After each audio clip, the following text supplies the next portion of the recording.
The war began with ships on the southern coast of Korea. They came in numbers that seemed impossible for a kingdom at peace to absorb.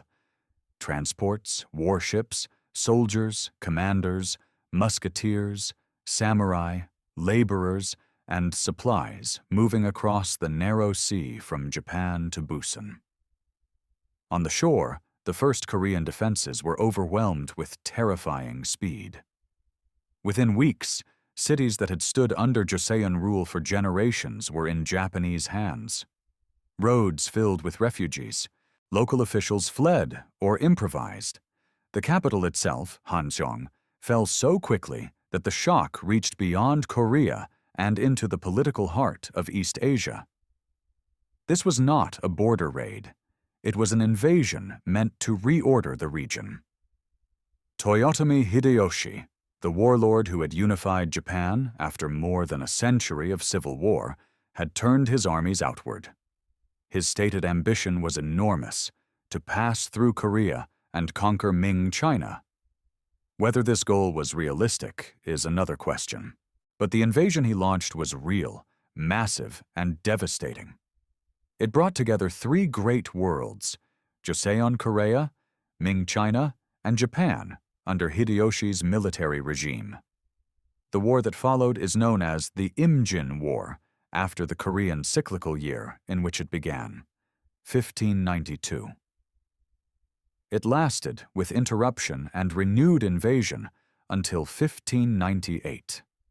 It devastated Korea, drained Ming resources, and reshaped Japan after Hideyoshi's death.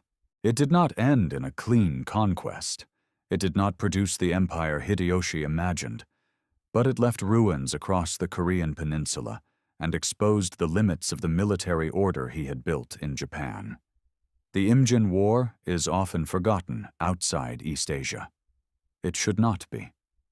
It was one of the largest wars of the 16th century, involving hundreds of thousands of soldiers, massive amphibious operations, siege warfare, naval campaigns, guerrilla resistance, diplomacy, famine, disease, massacre, and the collapse of political illusions on all sides.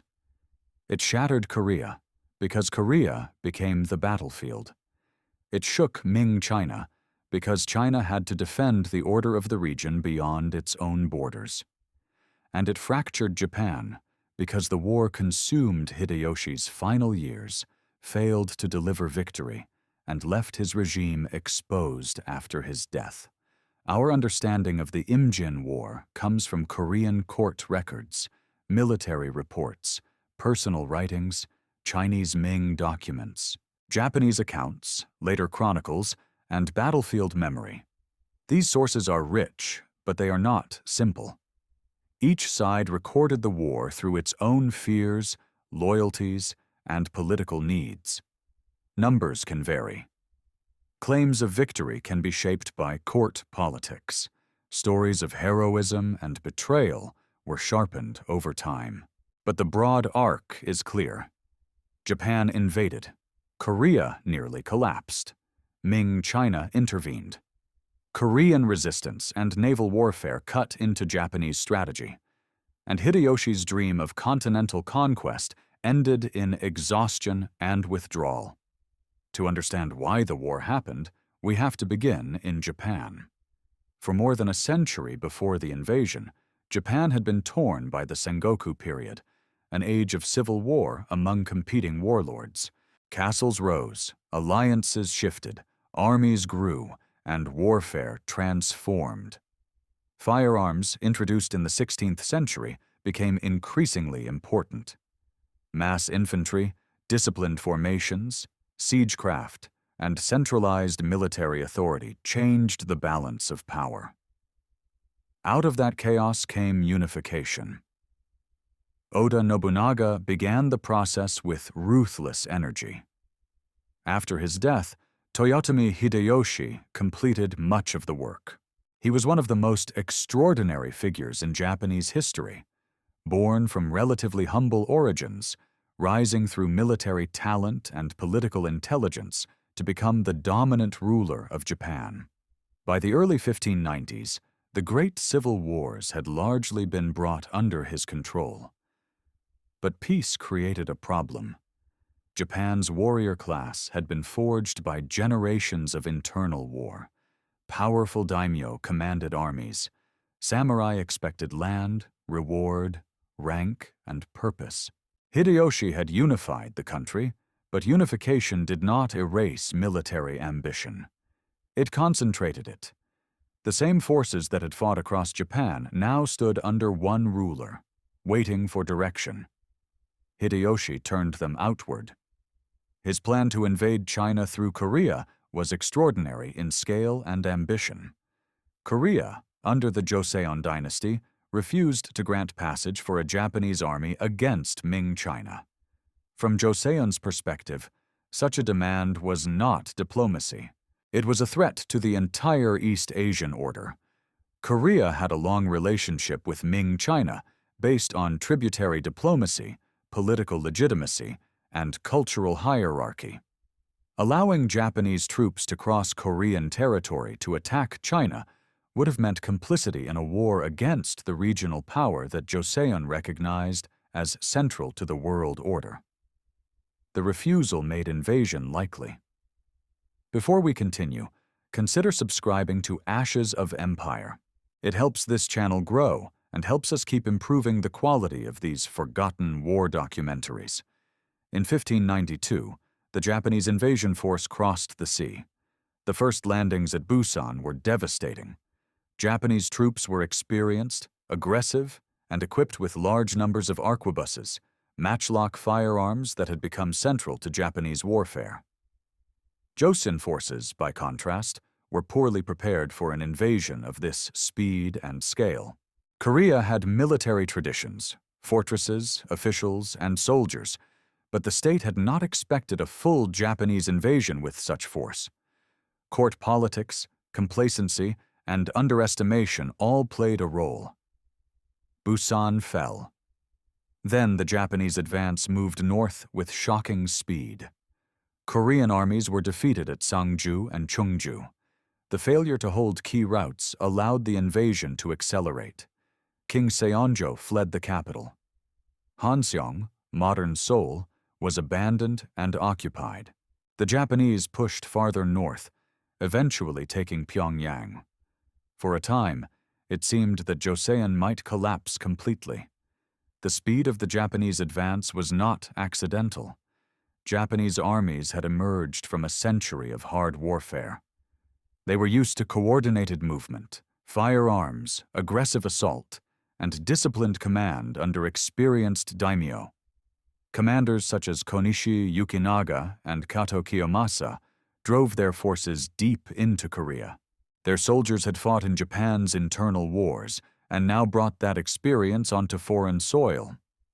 But conquest is not only movement. The Japanese had captured cities and roads, but they had not secured the sea. This became the central failure of the invasion. Korea's greatest advantage emerged from the southern waters under Admiral Yi Sun-sin. Yi was not initially the overall commander of all Korean forces, but his naval leadership became one of the decisive factors of the war. He understood that the Japanese armies in Korea depended on supply lines across the sea. Soldiers deep in the peninsula needed food, ammunition, reinforcements, and communication with Japan. If Korean naval forces could disrupt those routes, Japanese victories on land would become harder to sustain. Yi's fleet used Korean Panoxion warships, sturdy vessels well-suited for combat in local waters. The famous turtle ships, or Geobukseon, also became part of Korean naval memory, though their exact role and numbers should not be exaggerated beyond the evidence. What mattered most was not a single miraculous weapon. It was command, local knowledge, ship design, gunnery, discipline, and the ability to strike Japanese naval movements at critical points. In 1592, Yi won a series of naval victories. At Okpo, Sacheon, Hansen Island, and other engagements, Korean fleets damaged Japanese naval power and disrupted the invasion's supply system. The Battle of Hansen Island was especially important. Yi used a formation often remembered as the crane wing, drawing the Japanese out and enveloping them with coordinated fire. The result was a major Korean naval victory and a serious blow to Japan's ability to control the southern seas. The land war and the sea war now moved in opposite directions. On land, Japan had advanced with frightening speed. At sea, Korea was making that advance unsustainable. This is one reason the Imjin War became so destructive. The Japanese could seize ground faster than they could secure it. Korean resistance grew behind them. Local militias, known as righteous armies, rose in different regions. Monks, scholars, officials, commoners, and local leaders organized resistance in hills, villages, roads, and supply corridors.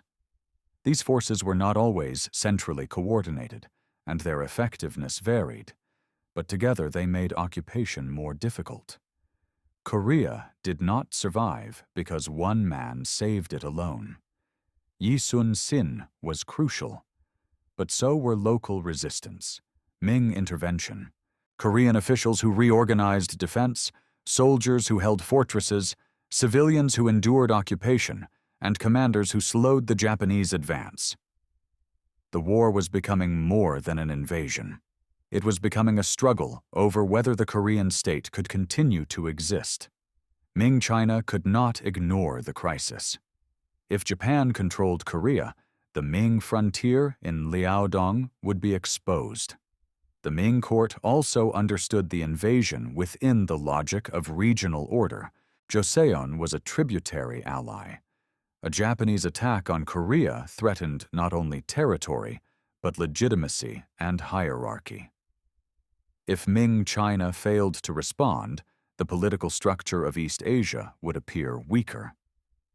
Ming intervention came in stages. Early efforts were limited and not always successful. But by late 1592 and 1593, larger Chinese forces entered the war. Ming armies helped retake Pyongyang and pushed Japanese troops south. The war became a three-sided conflict: Japanese occupation forces, Korean resistance and court armies, and Ming expeditionary forces trying to restore the regional balance. The Japanese were not defeated immediately. They withdrew from some northern positions and consolidated farther south, especially around fortified coastal strongholds. Negotiations began, but they were confused, dishonest, or unrealistic on multiple sides. Hideyoshi demanded recognition and concessions that Ming China would not truly grant. Ming envoys and Japanese negotiators often misrepresented terms to keep diplomacy alive. Korea, devastated and invaded, had its own interests, but was not always treated as the central voice in negotiations about its own territory. The first phase of the war settled into an uneasy pause. But peace never truly came. If you want more forgotten conflicts where invasion, resistance, and imperial ambition collided across entire regions, subscribe to Ashes of Empire. Some wars are remembered by the victors. Others survive in the scars of the land where they were fought. In 1597, Hideyoshi launched a second invasion. By then, Korea was battered, Ming China was financially strained, and Japan's first invasion had failed to achieve its larger goals. Yet Hideyoshi did not abandon the dream. The second invasion was different in character. It focused less on a rapid drive to China and more on securing territory in southern Korea. It was also marked by extreme violence against civilians. The war had already been brutal, but the second invasion deepened the devastation. Korea faced a crisis at sea as well. Yi Sun-sin, despite his earlier victories, had been removed from command after political intrigue and accusations. This was one of the most damaging episodes of Joseon wartime politics. His replacement, Won Gyun, led the Korean fleet into disaster at Chilcholyang in 1597. Much of the navy was destroyed. For Japan, this seemed to reopen the possibility of maritime control. Then Yi was restored to command. He returned to a fleet reduced to a tiny remnant. At the Battle of Myeongnyang, he faced a much larger Japanese force in a narrow strait with violent currents. The exact numbers are debated, but the imbalance was severe. Yi used the geography of the strait, the movement of the tides, and the discipline of his remaining ships to defeat the Japanese fleet. The victory did not end the war by itself, but it prevented Japan from gaining the sea control it needed. Myeongnyang became one of the most famous naval victories in Korean history because it compressed the logic of the war into a single moment. Japan had armies on land. But without secure supply by sea, those armies could not turn invasion into lasting conquest. The second invasion ground on. Japanese forces held fortified positions in the south. Ming and Korean armies attacked them. Sieges, assaults, disease, hunger, and exhaustion defined the final phase. No side achieved the clean decision its leaders wanted. Korea suffered because the fighting took place on Korean soil. Ming China spent men and resources to contain Japan. Japanese commanders held out, fought hard, and waited for political direction from a ruler whose health and authority were approaching their end. Then Hideyoshi died in 1598. His death changed everything. The invasion had been his war. It had been driven by his ambition, his authority, and his ability to command Japan's great lords. Without him, the political logic of the war collapsed. His young heir, Hideyori, could not command the same obedience. The senior leaders around the Toyotomi regime had no reason to continue bleeding resources into an unwinnable war in Korea. Orders were given to withdraw. The final evacuations were violent and contested. At the Battle of Noryang in December 1598, Korean and Ming naval forces attacked Japanese ships attempting to leave. Yi Sun-sin was killed in the fighting. According to later tradition, he ordered that his death not be announced immediately, so the battle would continue without weakening morale.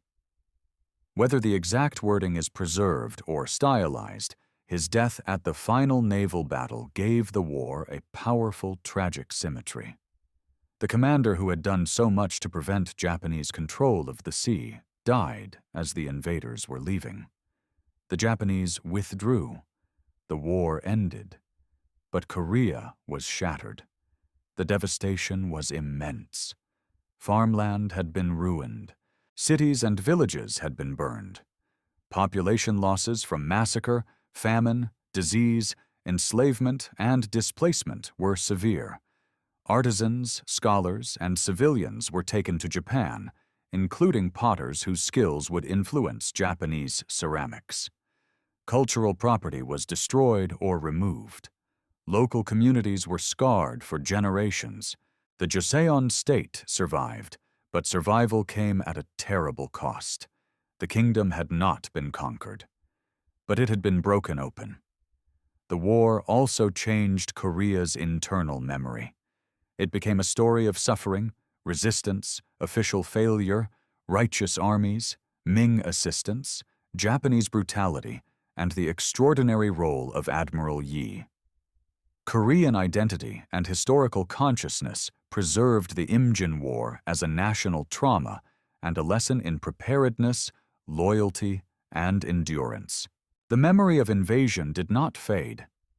It became part of the long and difficult history between Korea and Japan.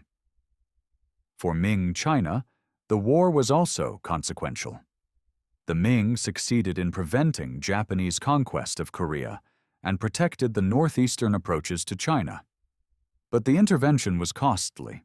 It consumed money, supplies, soldiers, and administrative energy at a time when the dynasty faced other pressures: frontier threats, fiscal strain, internal corruption, and later the rise of the Jurchen power that would become the Qing. The Imjin War did not cause the fall of the Ming by itself. That would be an exaggeration, but it was one of the heavy burdens placed on an already strained empire. The Ming defended the regional order, but defense came at a cost. For Japan, the consequences were different and more political. The invasions failed. Hideyoshi's dream of conquering China through Korea died with him. The war had sent powerful daimyo abroad, consumed resources, and failed to produce the continental empire he imagined. After his death, Japan entered a dangerous succession crisis. The Toyotomi regime depended on the survival and authority of a child heir and the cooperation of ambitious warlords. That cooperation did not last. In 1600, only 2 years after the war ended, Tokugawa Ieyasu defeated rival forces at the Battle of Sekigahara. In 1603, he became shogun, founding the Tokugawa shogunate that would rule Japan for more than 2.5 centuries. The Imjin War did not automatically create Tokugawa rule, but it formed part of the political environment that weakened the Toyotomi order. Hideyoshi had unified Japan, then spent enormous energy on a foreign war that did not deliver the victory needed to secure his dynasty.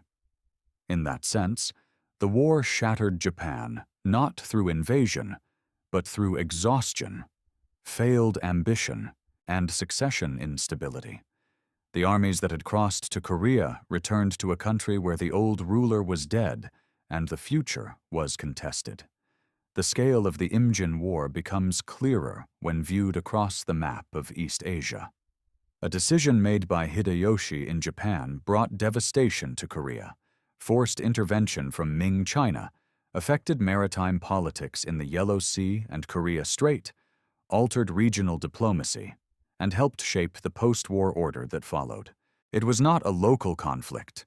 It was a regional war fought before the modern age, with consequences that reached across borders, dynasties, and generations.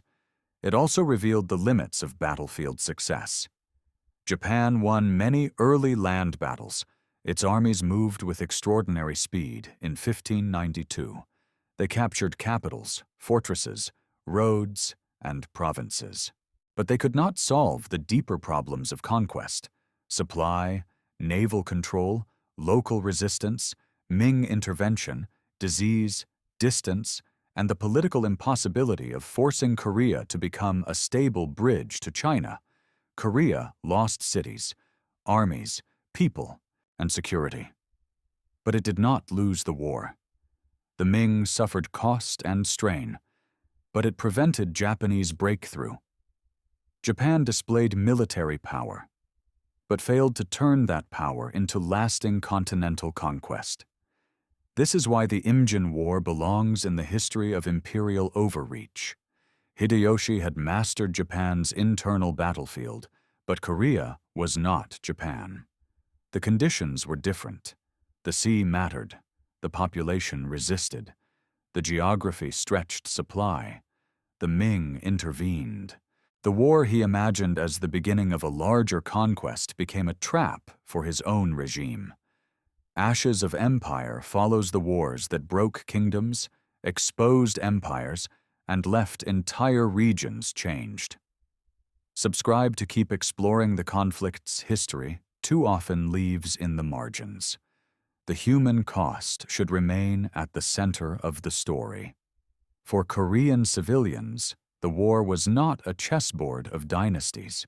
It was burned homes, flight into mountains, forced labor, hunger, violence, and the constant uncertainty of which army would arrive next.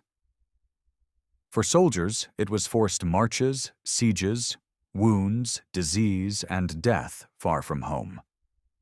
For Japanese troops, many of whom had spent their lives in war, Korea became another brutal theater, but one where victory never resolved the campaign.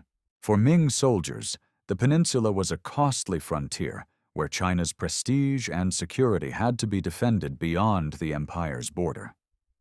Every side entered the war with different expectations. None escaped unchanged. The Imjin War also warns against simple hero stories. Yi Sun-sin deserves his reputation as one of history's great naval commanders, but Korea's survival cannot be reduced to him alone.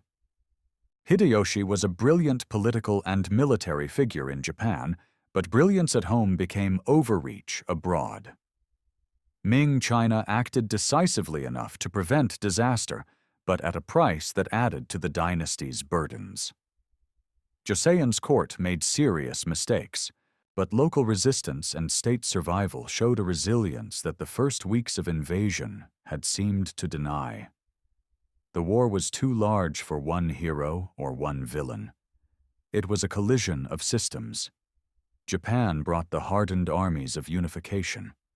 Korea brought state endurance, naval resistance, local militias, and a desperate fight for survival.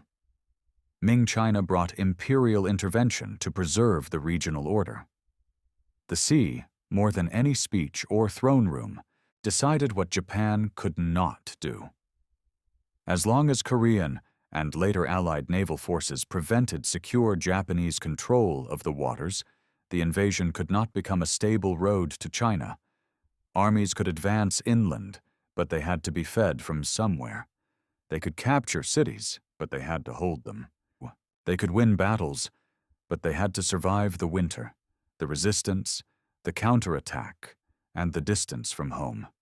The Imjin War began with movement. It ended with withdrawal. Between those two moments lay 6 years of devastation. By the time the final Japanese forces left Korea in 1598, the dream of conquering China through the peninsula had collapsed. Korea was scarred, but unconquered. Ming China had defended its ally, but weakened itself further. Japan returned from the war without the empire Hideyoshi promised and soon entered the struggle that would produce Tokugawa rule. That is the meaning of the forgotten invasion that shattered Korea and Japan. It shattered Korea physically, its towns, fields, population, and security. It shattered Japan politically. The illusion that Hideyoshi's military machine could be turned outward into a lasting Asian empire, and the stability of the regime he hoped to leave behind. And it shattered the older confidence of East Asia that the regional order could absorb ambition without catastrophic war. The invasion did not create a new Japanese empire, it created memory. In Korea, memory of suffering and resistance. In Japan, memory of a failed continental gamble. In China, memory of costly intervention at the edge of dynastic strain. The war ended, but the wounds it opened did not disappear. They passed into chronicles, family histories, military traditions, diplomatic distrust, national memory, and the long shadow between Korea and Japan. The ships that landed at Busan carried more than soldiers. They carried a war that would outlive the men who planned it. Hideyoshi sought a road to China. He found a peninsula that would not submit, a sea he could not secure, and a war that consumed his final years. Korea was invaded, burned and devastated, but it survived. Japan crossed the sea in strength, but returned with failure. Ming China defended the old order, but at growing cost. And across the ruined fields of Joseon, the Imjin War left its final lesson. Conquest is not achieved by reaching a capital quickly, or by winning the first battles, or by believing that an army hardened by civil war can master every land it enters. A kingdom can fall back and still endure. A fleet can save a state by cutting the road behind an army. And an invasion meant to open the way to empire can become the beginning of an empire's undoing. The Imjin War did not end with one decisive field like Hattin, Karhai, or Manzikert.